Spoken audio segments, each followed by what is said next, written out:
Church, when I got this morning, the Lord was speaking this scripture to me. He was speaking from Hebrews chapter 4 about Israelites. और आज सुबह जब मैं उठा तो प्रभु मुझसे इब्रानी 4 से इजराइलियों के बारे में बात कर रहे थे. The Bible talks about Israelites that they also heard the good news, they also heard the gospel, but it did not profit them because they did not mix faith in what they heard. और Bible हमें बताती है कि उन्होंने भी सुसमाचार को सुना, उन्होंने भी ये संदेश जाना, लेकिन उनको कोई फायदा नहीं हुआ क्योंकि उन्होंने विश्वास को इस संदेश में नहीं मिलाया. So you can just listen to this sermon as an ordinary sermon, or you can discern that this is a message that Jesus wants to give it to you, and you can mix faith with it, and when you do that, this written scriptures will become alive in your life. तो आप एक सामान्य प्रचार की तरह ये बातें सुन सकते हैं, लेकिन अगर आप ये जान लें कि यीशु मसीह चाहता है कि आपकी जिंदगी में ये सब हो और आप इस बात में विश्वास को मिला लें, तो ये सब आपकी जिंदगी में जो लिखित वचन है आपकी जिंदगी में जीवित हो जाएगा. By the time this message would be over, you will be delivered from every kind of fear of death. जब तक ये संदेश समाप्त होगा आप हर तरह के मौत के भय से आजाद हो चुके होंगे. You know, there are hundreds of phobias, there are hundreds of fear that different men are gripped with different kind of fear. कई सौ तरह के डर और भय हैं जिसके शिकार है अलग अलग लोग.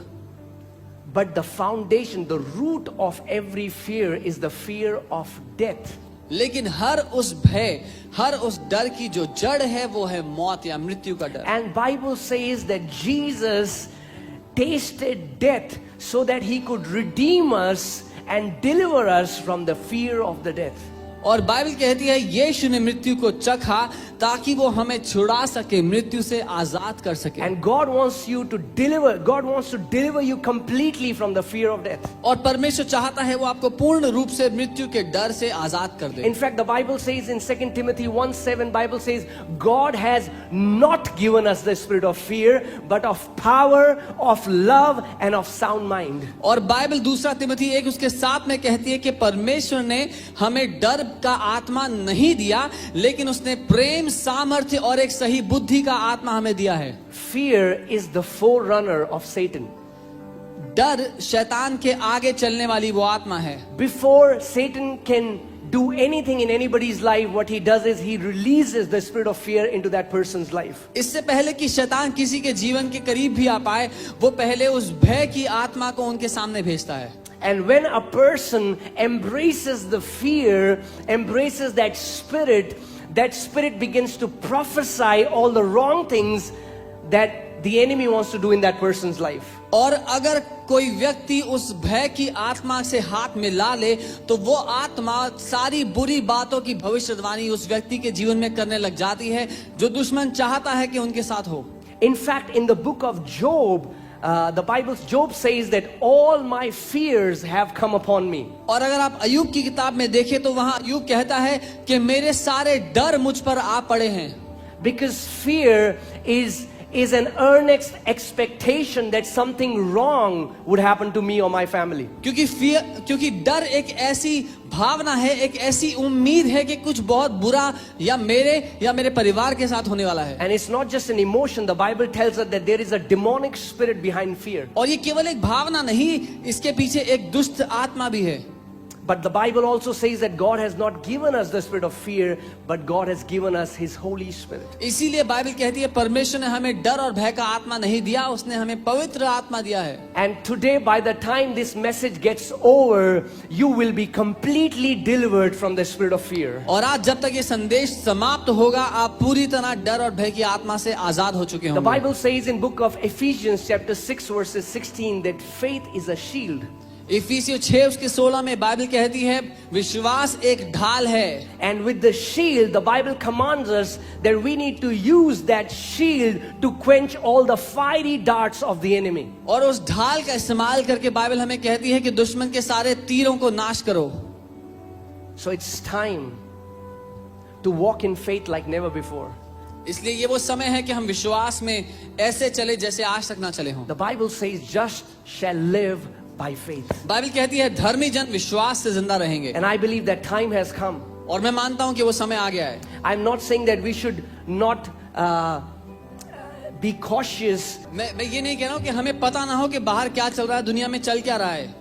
But I have a scripture for you in Job chapter 5. I'll read from verses 19 to 22. लेकिन मेरे पास आपके लिए एक आयत है, अय्यूब 5 उसके 19 से 22 तक मैं पढ़ूंगा. It says, He shall deliver you in 6 troubles.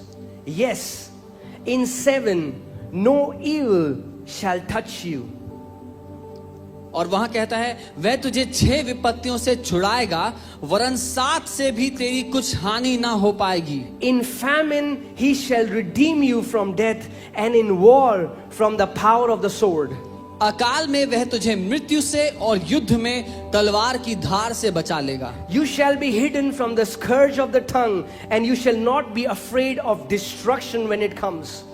तू वचन रूपी कोढ़े से बचा रहेगा, और जब विनाश आए तब भी तुझे भय ना होगा. Now hear carefully, church, what the word is saying. और कलीसिया ध्यान से सुनना वचन क्या You कह रहे हैं. shall laugh at destruction and famine. तू विनाश और अकाल पर हंसेगा.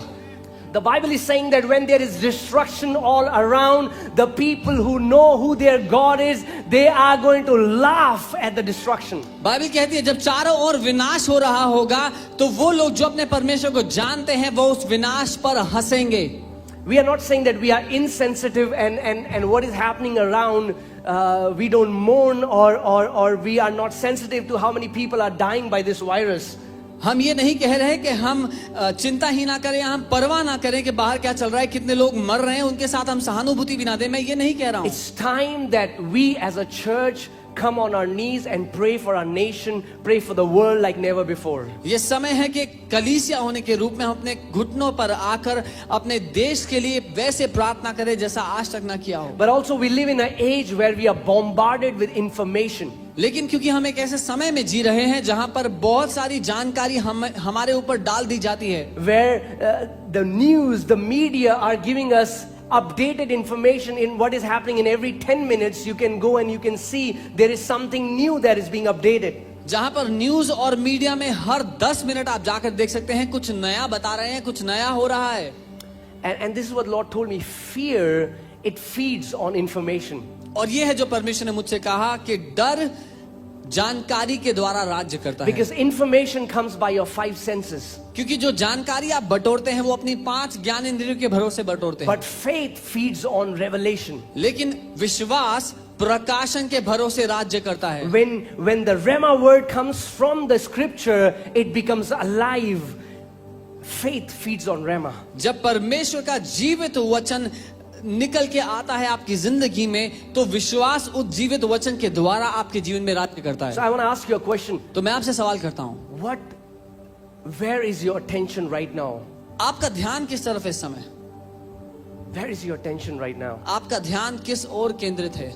When you're hearing all about what is happening in the world, the news, where is your awareness right now? जब आप सुन रहे हैं दुनिया भर में क्या चल रहा है, खबरों में क्या आ रहा है, आपका ध्यान कहाँ है? Proverbs 4:20 to 22. Proverbs 4:20, it says, "My son, be attentive to my words." नीति वचन 4 उसके 20 से 22 वचन कहता है, मेरे बेटे मेरे वचनों को ध्यान से सुन. Incline your ears towards my sayings. अपने कान मेरी बातों की ओर लगा. Do not let them depart from your eyes. Keep them in the midst of your heart. उनको अपने हृदय से दूर होने ना दे, अपने दिल के बीच में रख उनको. For they are life to those who find them. क्योंकि जो उसको पा लेते हैं उनके लिए वो जीवन है. You need to find the scriptures. You need to become intentional on spending time in the scriptures. वचन को खंगालने, उसको निकालने में आपको समय देना जरूरी है कि आप वचन में समय दें. Because the Bible is saying anybody who will find the word of God, he's going to find life. क्योंकि बाइबल कहती है जिस किसी ने परमेश्वर के वचन को ढूंढ लिया वो जीवन पालेगा. And not only life, but the Bible says the word of God shall be marpe or medicine to all our flesh. और केवल जीवन ही नहीं, वचन वहां पे जो इस्तेमाल करता है शब्द वो है माफे, यानी कि हमारे पूरे शरीर के लिए वो दवाई का काम करेगा. So we don't have to become arrogant because we are people of faith, but in the same way we don't have to become fearful. इसीलिए हमें घमंडी नहीं होना है कि हम लोग विश्वास करने वाले लोग हैं, लेकिन विपरीत जगह हमें डरना भी नहीं है इन जानकारियों से। The Bible says, guard your heart above all things, for out of it flows the issues of life. Bible कहते हैं हर एक बात से ऊपर अपने हृदय को संभाल कर रख, उसकी सुरक्षा कर, क्योंकि हृदय से ही जीवन की सारी बातें निकलती हैं। Because if you read the scriptures again and again, God commands us that we shouldn't be afraid. The Bible says, fear not, fear not, fear not. क्योंकि जब आप बाइबल पढ़ेंगे तो बार बार बाइबल हमें ये आज्ञा देती है कि मत डर, मत डर। It's a commandment from the Lord. ये एक आदेश है परमेश्वर की ओर से हमें दिया He गया। says, be strong and courageous. वो कहता है डर मत, तू डर मत। You know, our God is not a weak God. हमारा परमेश्वर कमजोर नहीं है। Do you think when all this is happening in the world, Jesus Christ is sitting helpless in heaven thinking, I cannot do anything? आपको लगता है जब दुनिया भर में ये सब चल रहा है तो यीशु मसीह बैठा हुआ है, हाथ पे हाथ रख के सोच रहा है मैं कुछ नहीं कर सकता हूँ? No, he is the King of Kings and the Lord of Lords. जी नहीं, वो राजाओं का राजा और प्रभुओं का प्रभु है। There is power in the name of Jesus. यीशु के नाम में सामर्थ्य है। And that is what he's going to demonstrate. Even as this word is being preached, the presence of the Holy Spirit is going to come in your living rooms. It is going to come in your rooms wherever you're watching this message. और यही है जो अभी वो करेगा, जहां कहीं आप हैं, अपने कमरे में, अपने घर में, जहां कहीं आप इस संदेश को सुन रहे हैं, उसकी उपस्थिति आपको आके छू लेगी। Amen. I want to give you this scripture, Psalms 66 verses 3. भजन संहिता 66 उसकी तीसरी आयत में आपको देना चाहता हूं। And it says, say to God, how awesome are your works. Through the greatness of your power, your enemies shall submit themselves to you. और Bible कहती है परमेश्वर से कहो तेरे काम क्या ही अद्भुत हैं और तेरी महासामर्थ्य के कारण तेरे शत्रु तेरे आगे समर्पित होंगे। Through the greatness of his power, his enemies will subject or submit to you. तेरी महासामर्थ्य के कारण तेरे दुश्मन तेरे आगे समर्पित होंगे। It's the time, it's the season where God will demonstrate his power like never before. ये वो समय है, वो मौसम है जहां परमेश्वर की सामर्थ्य आज तक जैसे कभी प्रकट नहीं हुई वैसे प्रकट होगी। When death is spreading all over the world, his resurrection power will spread in a greater way all over in the world. जब दुनिया भर में मृत्यु फैल रही है तो परमेश्वर की पुनरुत्थान की सामर्थ्य दुनिया भर में उससे कई ज्यादा बढ़कर फैल जाएगी। Don't let fear control you. डर आपको नियंत्रित ना करने पाए। This is the time you stand strong on the word of God. ये समय है कि आप परमेश्वर के वचन पर मजबूती से This is खड़े the रहो। time you are heavily meditated on the word. ये समय है कि वचन में भारी रूप से आप डूबे रहो। You know, because so many people think, oh, Psalm 91 is written, so no, it will not work automatically. बहुत से लोग सोचते हैं अरे भजन 91 लिखा हुआ है ना। जी नहीं, अपने आप से ये काम नहीं करता। Exactly as we were talking about in Hebrews chapter 4, where the Bible says the good news, the word of God came to Israelites, but it did not profit them because they did not mix faith with it. जैसे हम बात कर रहे थे इब्रानी 4 की, जहां पर वचन कहता है कि वो अच्छी खबर इजरायलियों के पास भी गई लेकिन उनके लिए कोई काम ना कर पाई क्योंकि उन्होंने विश्वास उसमें नहीं मिलाया। It's time that we start mixing faith with the scriptures. We start proclaiming the scriptures. We start believing every word that comes out from our mouth will come to pass. इसीलिए ये समय है कि हम परमेश्वर के वचन में अपने विश्वास को मिलाना शुरू कर दें, उसकी घोषणा करें और ये विश्वास करें, ये मान लें कि जो कुछ हम कह रहे हैं वो होगा हमारे साथ। The Bible says that at the name of Jesus, every knee shall bow. The name of Jesus is above every name. Bible कहती है यीशु के नाम पर हर एक नाम घुटना टेकेगा। यीशु का नाम हर एक नाम से ऊंचा है। The name of Jesus is greater than the name of Corona. यीशु मसीह का नाम कोरोना से कई ज्यादा ऊंचा है। Amen. And when the enemy is destroying people, when the enemy is stealing, you know, Jesus said that Satan comes but to steal and to destroy.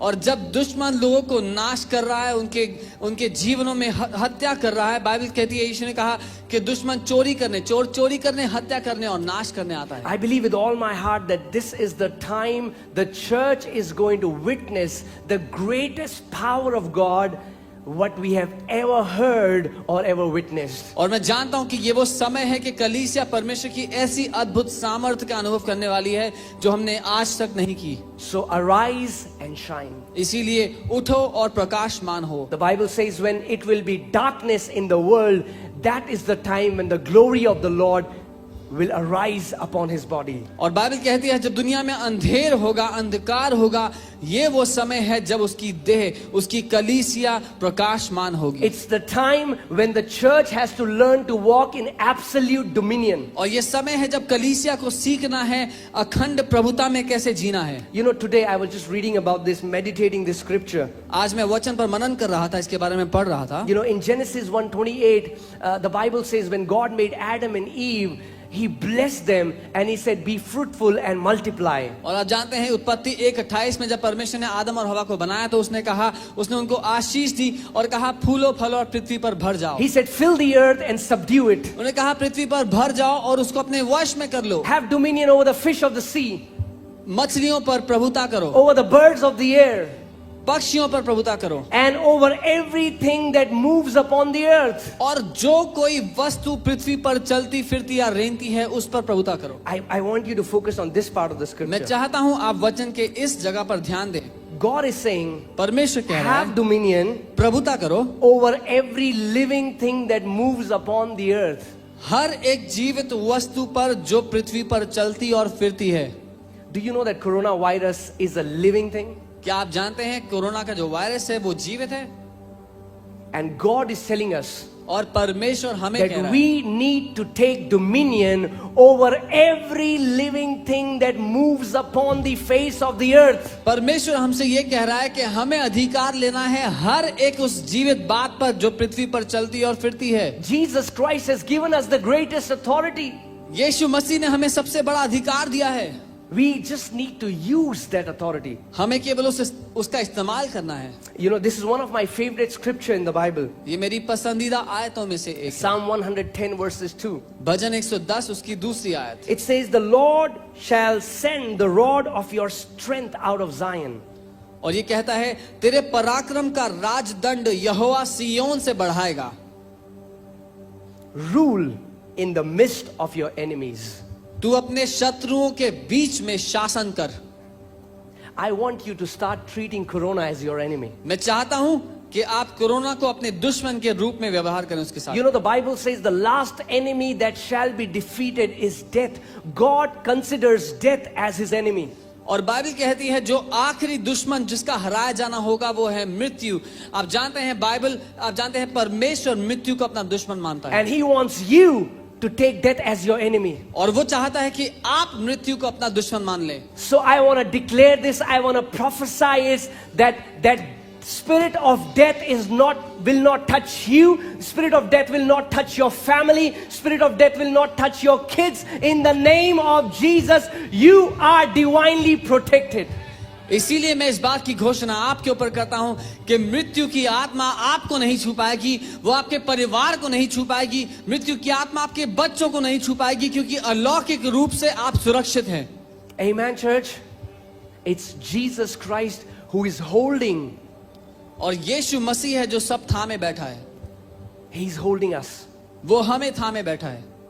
He's the one preserving us. वो है जो हमें सुरक्षित रखता है। In 1 Thessalonians 5:23, the Bible says that may the God of peace himself sanctify you completely.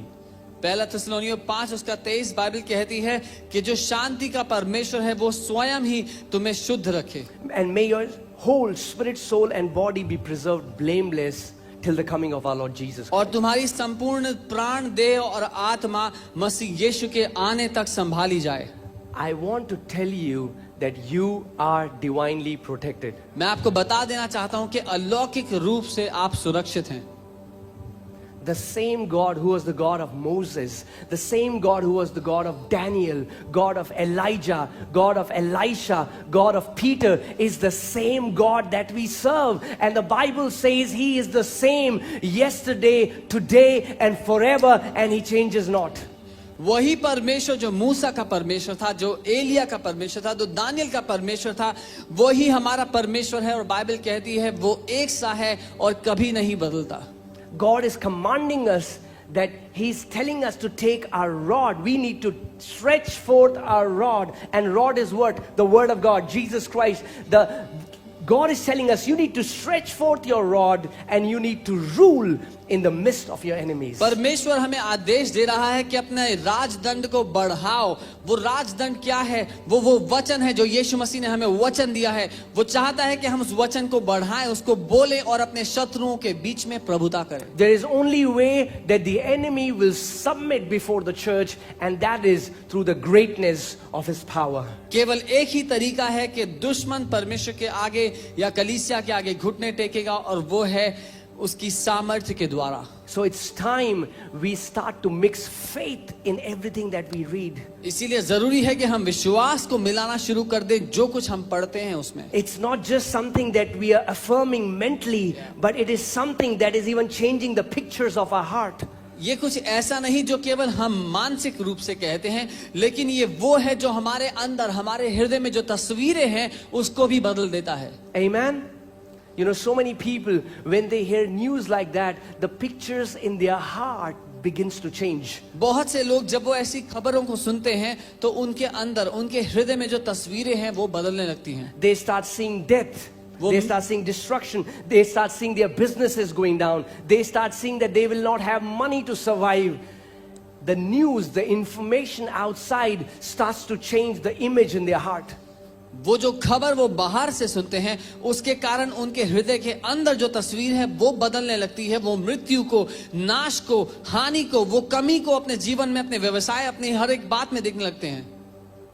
And that's what the enemy is after. The enemy wants to change the pictures of your heart. और ये है जो दुश्मन बदलना चाहता है आपके दिल में जो तस्वीरें हैं उसको। Because the Bible says it is with the heart that a man believes. क्योंकि बाइबल कहती है हृदय से ही एक व्यक्ति विश्वास करता है। Let me tell you a principle. मैं एक सिद्धांत बताता हूँ। If you're praying for something, अगर आप एक बात के लिए प्रार्थना and कर your रहे हैं imagination is completely for a different thing, और आप जो कल्पना कर रहे हैं वो उस बात के बिल्कुल विपरीत है, every time your imagination is going to win. तो हर बार जिस बात की आप कल्पना कर रहे हैं वही जीतेगा। That's why so many people don't understand. I have been praying about it for so long. Why am I not receiving answers? इसीलिए बहुत से लोग नहीं समझते कि मैं इतने समय से एक बात के लिए प्रार्थना कर रहा हूँ, मुझे उत्तर क्यों नहीं मिल रहा। Well, Jesus taught us the principle in the book of Mark chapter 11.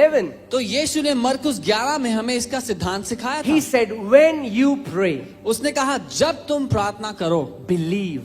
तो विश्वास I करो। want you to focus on this word today. When you pray, believe. मैं चाहता हूं इस बात पर आप ध्यान दें, जब तुम विश्वास करो, प्रार्थना करो तो विश्वास करो। So next time when you are praying, ask yourself, what am I believing? तो जब आप अगली बार प्रार्थना करने वाले हो तो अपने आप से ये सवाल पूछना कि मैं विश्वास क्या कर रहा हूं। Jesus said, when you pray, believe that you have received it. यीशु ने कहा जब तुम प्रार्थना करो तो ये मान लो कि तुम जो मांग रहे हो वो तुम्हें मिल गया And you shall have it. और वो तुम्हें मिल जाएगा। Amen, church? And that's what God wants to do. He wants to change the image that is in our heart. और ये है जो परमेश्वर बदलना चाहता है आपके दिल में जो तस्वीर है उसको। So I want to give you a practical exercise. तो मैं आपको एक ऐसी एक्सरसाइज देना चाहता हूं जो अपने जीवन में आप कर सकते हैं। I want you to start declaring scriptures over you and your family in this time. इस समय में अपने और अपने परिवार के ऊपर आप वचन की घोषणा करो। But not just say it as a religious activity. Believe that everything that you're saying shall come to pass. लेकिन केवल उसको कहो नहीं, लेकिन ये विश्वास करो, मानो कि जो कुछ आप कह रहे हो आपके साथ वैसा ही होगा। You know, the Bible says in book of Isaiah chapter 55 that every word that comes out from the mouth of God does not return back to him void. Bible कहती है यशायाह 55 में कि जो कोई वचन परमेश्वर के मुंह से निकलता है उसके पास खाली वापस नहीं आता। And it's time that we as the body of Christ, we as the mouthpiece of God, we start to declare the word of God over the atmosphere. और ये समय है परमेश्वर यीशु मसीह की देह होने के नाते, उसका मुंह होने के नाते हम वातावरण में परमेश्वर के वचन की घोषणा करें। The Bible says that life and death are in the power of tongue. Bible कहती है जीवन और मृत्यु जीभ के बस में है। So many people have started confessing, if I get corona, I'm going to die. बहुत से लोग ये बातें कहने लगे कि अगर मुझे कोरोना हो गया तो मैं मर जाऊंगा। I want you to realize and observe what is coming out from your mouth in this time. मैं चाहता हूं कि आप ध्यान दें और देखें इस समय में आपके मुंह से क्या बाहर आता है। Because God has put life and death in the tongue of man. क्योंकि परमेश्वर ने मनुष्य की जुबान में जीवन और मृत्यु दोनों को रख When you दिया are है। hearing these news, what are the images that you have in your heart? जब आप ये सारी खबरें सुनते हैं तो क्या तस्वीर है जो आपके दिल में है। Psalm 91 verses 16, God says, with long life I will satisfy him. भजन 91 उसकी आखिरी आयत परमेश्वर कहता है एक दीर्घ आयु से मैं तुझे तृप्त करूंगा। The word of God परमेश्वर का वचन has the power to preserve you, has the power to protect you. परमेश्वर का वचन ये सामर्थ्य रखता है कि वो आपको सुरक्षित रखे, आपको बचा कर रखे। Well, let me say this. मैं ये कहूंगा, You know, Jesus looked at Jerusalem and cried, Jerusalem, Jerusalem, like a mother, I wanted to keep you, like a mother hen, I wanted to gather you around my wings. But they missed it. और यीशु ने जब यरूशलेम को देखा तो उसने रोते हुए इस बात को कहा कि यरूशलेम यरूशलेम एक मुर्गी जैसे अपने बच्चों को अपने पंखों तले ढांप लेती है, मैंने वैसे तुझे अपने पंखों तले ढांप लेना चाहा। And the same thing is written in the book of Psalms chapter 91, where it says that he shall cover you under his feathers. और भजन 91 में यही बात लिखी है कि वो अपने पंखों तले तुम्हें ढांप लेगा।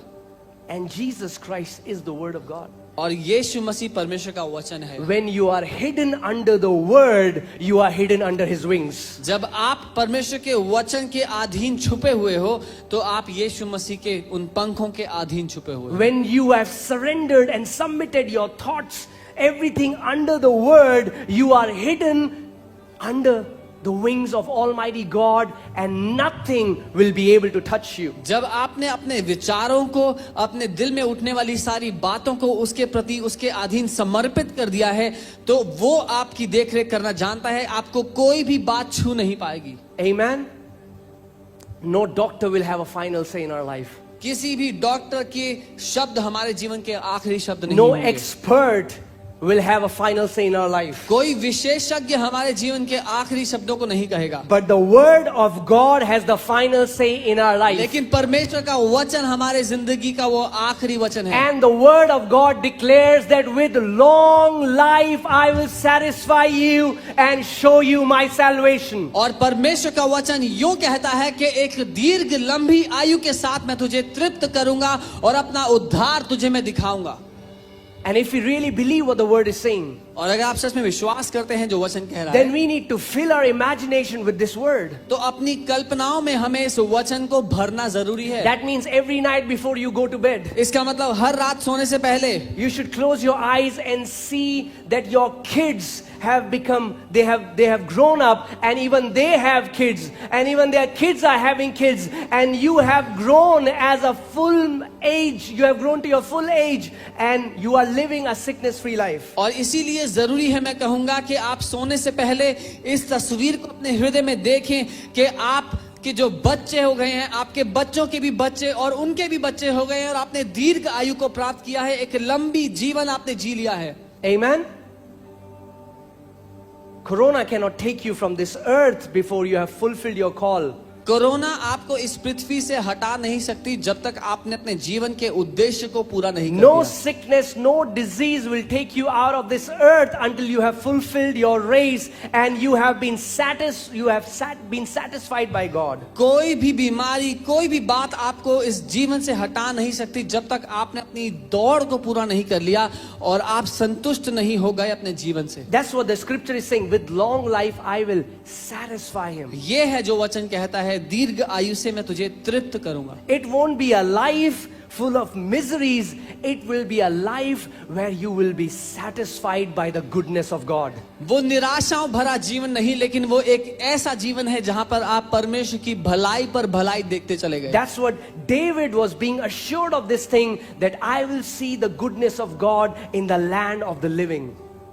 इसीलिए दाऊद राजा इस बात की घोषणा करता है, क्योंकि वो जानता था कि मैं परमेश्वर की भलाई जीवितों के देश में देखता चला जाऊंगा। You know, in his times were famines and pestilences and wars, still he declares, surely goodness and mercy will follow me all the days of my life, and I will dwell in the house of the Lord forever. और वो भी तब जब दाऊद के समय में इतनी आपदाएं आई, इतने सूखे पड़े, अकाल पड़े, इतने युद्ध और लड़ाइयों के बीच में वो रहा, फिर भी वो कहता है कि मैं तेरी करुणा और भलाई को अपने जीवन में हमेशा पाऊंगा।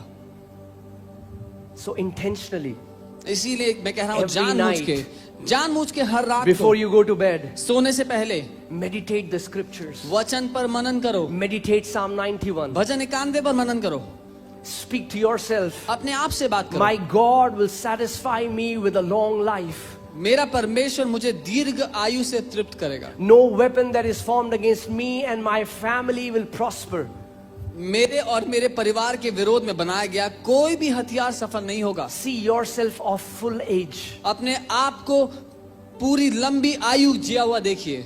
You know, Joshua said, as for me and my family, we shall serve the Lord. यहोशू कहता है, मैं और मेरा घराना परमेश्वर की सेवा करेंगे। See that you and your family are serving the Lord. ये देखिए कि आप और आपका घराना परमेश्वर की सेवा कर Your रहे हैं। kids serving the Lord. आपके बच्चे परमेश्वर की Your सेवा कर रहे हैं। siblings serving the Lord. आपके भाई और बहन And परमेश्वर you की have सेवा कर lived रहे a glorious life on the earth. हैं। और आपने पृथ्वी पर महिमा से भरा हुआ जीवन जिया है। You have lived a life that God has blessed millions through your life. आपने वो जीवन जिया है जहां परमेश्वर ने लाखों करोड़ों को आशीष दी है आपके The द्वारा। calling of Abraham has come upon the church, and God told Abraham that I am going to bless you and I will make you a blessing for the nations of the earth. Abraham के जीवन पर जो बुलाहट थी वो कलीसिया के ऊपर आ पड़ी है, और परमेश्वर ने अब्राहम से कहा था कि मैं तुझे आशीष दूंगा और तुझे देशों देशों के लिए आशीष बनाऊंगा। So in this time of pestilence and plague, I want to declare over you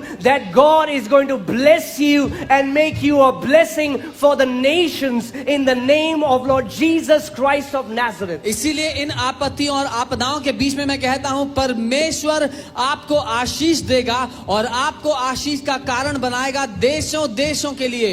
Amen. And let me tell you, और मैं आपको बता दूं, the way you are going to grow and the way you're going to mature to that full age. आप कैसे बढ़ते चले जाएंगे और परिपक्व हो जाएंगे उस पूरी उम्र में। Amen. It won't be with tubes all over your body. वो ऐसा नहीं होगा कि आपके शरीर में अलग अलग ट्यूब लगी होंगी। It won't be that you're in a hospital bed waiting that when I will die. अस्पताल में बिस्तर पर इंतजार करते हुए नहीं होगा कि आप इंतजार कर रहे हैं कब मेरी मौत हो। Let's see how what happened to Moses. हम देखते हैं मूसा के साथ क्या हुआ। Deuteronomy 34 verses 7.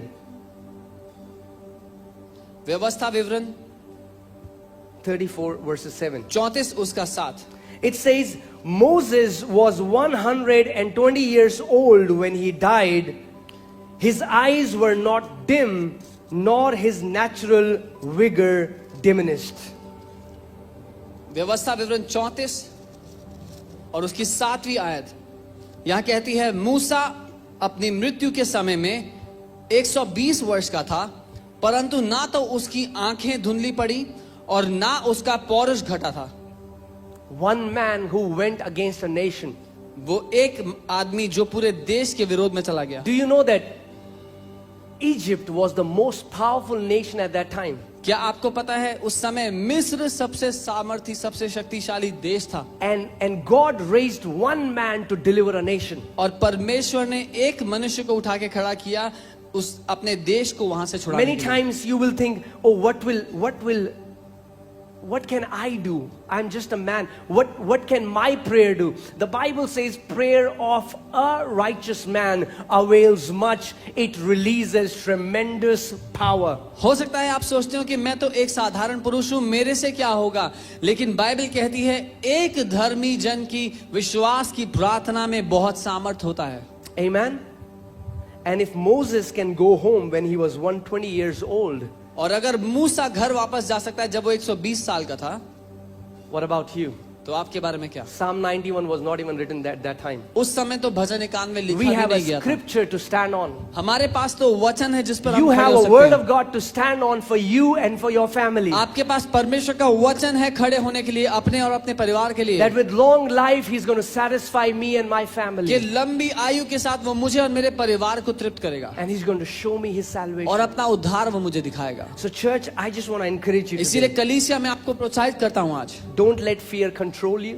भय आपको अपने नियंत्रण में ना कर पाए। Don't give fear the power so that you can open doors for the enemy. आप भय को वो सामर्थ्य, वो जगह ना दे अपने जीवन में कि आप दुश्मन के लिए दरवाजा खोलें। Don't waste too much times trying to gather information what is happening around the world, but use that time to meditate the word of God day and night. दुनिया भर में क्या चल रहा है वो जानकारी बटोरने के लिए अपना समय बर्बाद ना करें, लेकिन उस समय का प्रयोग करें, इस्तेमाल करें, वचन में मनन करें। This is an amazing time that you can grow in the nearness with God. This is an amazing time you can grow in intimacy with God. ये बहुत अद्भुत समय है जहां आप परमेश्वर की निकटता में, उसके साथ उस घनिष्ठ रिश्ते में बढ़ सकते हैं। Whatever the enemy does, God will turn it around and produce good out of it. जो कुछ दुश्मन करने की कोशिश करे, परमेश्वर उसको मोड़ करके उसमें से भलाई उत्पन्न करना जानता है। And last Sunday morning, early morning, God began to speak to me, and He began to tell me about the great harvest, greatest harvest any generation has ever seen. We are just at the threshold of that. और पिछले रविवार की सुबह परमेश्वर मुझसे बात करने लगे और कहने लगे कि आज तक की सबसे बड़ी कटनी जो किसी भी पीढ़ी ने देखी होगी, वो उसके शुरुआत पर हम आ पहुंचे हैं। So as an ambassador of God, as a man of God, I cancel every assignment of death against you and against your family in the name of Jesus. सो परमेश्वर का राजदूत, परमेश्वर का सेवक होने के नाते मैं मृत्यु की हर एक योजना आपके और आपके परिवार के विरोध में से रद्द कर देता हूं। If there is anybody who is hearing my voice who is infected with coronavirus, I curse that coronavirus in the name of Jesus. और अगर कोई है जो मेरी आवाज को सुन रहा है और आप कोरोना वायरस से ग्रसित हैं, तो मैं उस कोरोना वायरस को श्राप देता हूं और उसको श्रापित करता हूं इस समय यीशु के नाम में। Every assignment of the enemy against your life is hereby cancelled in the name of Jesus. आपके जीवन के विरोध में बनाया गया हर एक योजना इस समय रद्द किया जाता है यीशु के नाम में। And a decree has been made from heaven against you and your family. A decree has been made for you, and the decree is that you will live a long life, and God will satisfy you with long life and show you His salvation. और आपके परिवार के लिए स्वर्ग से ये घोषित कर दिया गया है कि आप एक दीर्घ आयु, एक लंबी आयु जिएंगे। And just to show you that our God is not limited by time and distance, we are going to experience an outbreak of miracles, signs and wonders. और आपको केवल दिखाने के लिए कि हमारा परमेश्वर सबसे शक्तिमान है, आप एक ऐसे अद्भुत चमत्कारों को, चिन्हों को होते हुए अपने जीवन में देखेंगे, आने वाले समयों में देखेंगे। Hallelujah. Thank you, Lord Jesus.